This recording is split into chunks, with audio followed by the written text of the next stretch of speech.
and welcome to More to the Story. Today, Michelle and I are super excited because we have Erwin Lutzer with us to share about his journey to faith and some of the key role models in his life. And Erwin, let me start with your family. You grew up in a Christian home, but tell us a little bit about your parents. They had a special marriage, and just a little bit about your background and then how you came to know the Lord as well. My parents were Germans, but they were born in the Ukraine. They were born about 100 miles from each other. They didn't know each other over there. But Michelle, what's so important to realize is in World War I, they became refugees because Russia thought that the Germans within its borders might mutiny and side with Germany. So my father's family went to Afghanistan. His mother died there, that would be my grandmother. A brother or two died. He was 12 or 14, and he was so sad, he threw himself across the bed and never thought that he would smile again. My mother's family went to Siberia. Same thing, lots of suffering. Kids died along the way, you buried them, and you kept going. Very sad story. So, World War I ends in 1918. They come back into the Ukraine. They come over to Canada in about 1922-23. My father sees my mother in church. She hears him pray. But in those days, Michelle and Jeff, you have to understand that the men sat on one side and the women on the other. My father, after a couple of weeks, asked if he could walk my mother home. She worked about a half mile from the church. On the way, he asked whether she would marry him. And she said that she'd have to think about it, but within 2.5 weeks they were married. They lived together for 77 years. Wow. You've probably heard me say my father died at 106, my mother at 103. And I've always said that my parents lived so long that I'm sure until my father died, all of their friends in heaven thought that they just didn't make it. Yeah. But make it they did. Now, a word about my parents. They only had about a grade 3 education, but they taught themselves to read English and to speak English. So they came to Canada with the intention of becoming Canadians.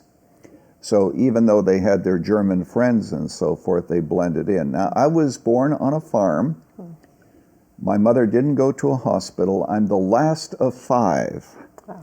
So my older brothers and sisters did a lot of work. To quote the words of one of my sisters, I got by with blue murder because I was the last born, sort of the favorite. But to answer to your question, there was within me a desire to know God. Of course, we used to have devotions every morning out on the farm. They read to us from the German Bible. Wow. And then we got on our knees and quoted the Lord's Prayer, or each of us prayed. So I had that background. But at about the age 14, I was convicted of my sin. You know, one of the things that happens today is there are many people who get saved who have no sense of conviction, and that's maybe why sometimes the conversions are not authentic. They believe in Jesus, but they don't understand the depth of their need. And I remember as a boy, I would ask Jesus into my heart. But Jeff, this is important for you to know too, because I know you have children. Even though I asked Jesus into my heart, which isn't really a scriptural phrase, I never felt any different. So I thought to myself, I cannot be saved. But my parents saw me, Michelle, and I remember drinking water from the common dipper out on the farm. And they said, we think it's time for you to be saved. And I remember saying, I tried it, but it doesn't work for me. And then I explained, and then they said, you have to receive Christ by faith, whether you feel differently or not. We got down on our knees in the old farmhouse, the small living room, and I didn't realize how small it was until I visited the farm 50 years later. And there I knelt, and from my heart I accepted Jesus as my Savior. And the next day I knew that I knew God. Now, I'm telling you more than maybe you asked for, but this is important if you're asking about my call to ministry. At about the age 11, I think it was even before my actual conversion, my oldest brother took us to a town that was 20 miles away called Weyburn, because there was a Youth for Christ meeting there, and they showed the first Billy Graham film entitled Mr. Texas. Now, I know for sure you did not see that film. No. And the reason is because, I won't go into details, but apparently Billy didn't want it shown. But I came home hooked on Billy. I saw him preaching to this large crowd. And so from my earliest days, Billy Graham became my hero. And what I did is I read everything I could about him. In 1954 was his great crusade in London, 94 nights in Haringey Arena. I had a book that showed the pictures. As a boy, I'd go through these pictures over and over again. And little did I know that God had a surprise for this farm boy. Someday I would meet Billy Graham. But I have to tell you this, there's no way I could have known that back then. Right. Milked cows occasionally, fed the chickens. There's no connection between my background and the privileges God has given me, except God. That's right. the only explanation. That's right. And when you met Billy Graham, what was that experience like? All right, it's 1988. Youth for Christ is having a celebration of sorts at Moody Church. I let Billy's team know, because I had come to know Cliff Barrows, that I would like to meet with him.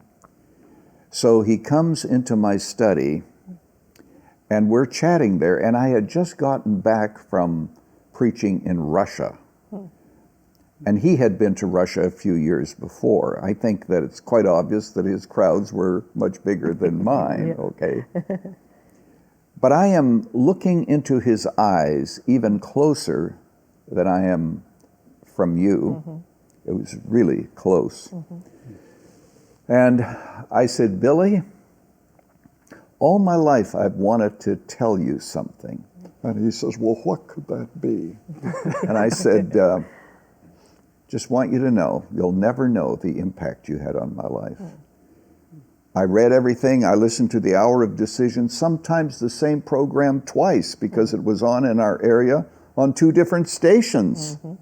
Now, what kid does that at the age of 12 or 14? But I did. So, after all that, Billy purses his lips like this and says, oh, well, that's too bad. Oh, thank you, Billy. That's too bad. And then I can't really impersonate him just talking. I do impersonate him as a preacher. But he said something like this. He said, nobody should ever follow me. He said, I'm such an unworthy servant of Christ. Nobody should ever follow me. And I thought, well, thank you, Billy, after all those years of admiration. So his humility was so disarming.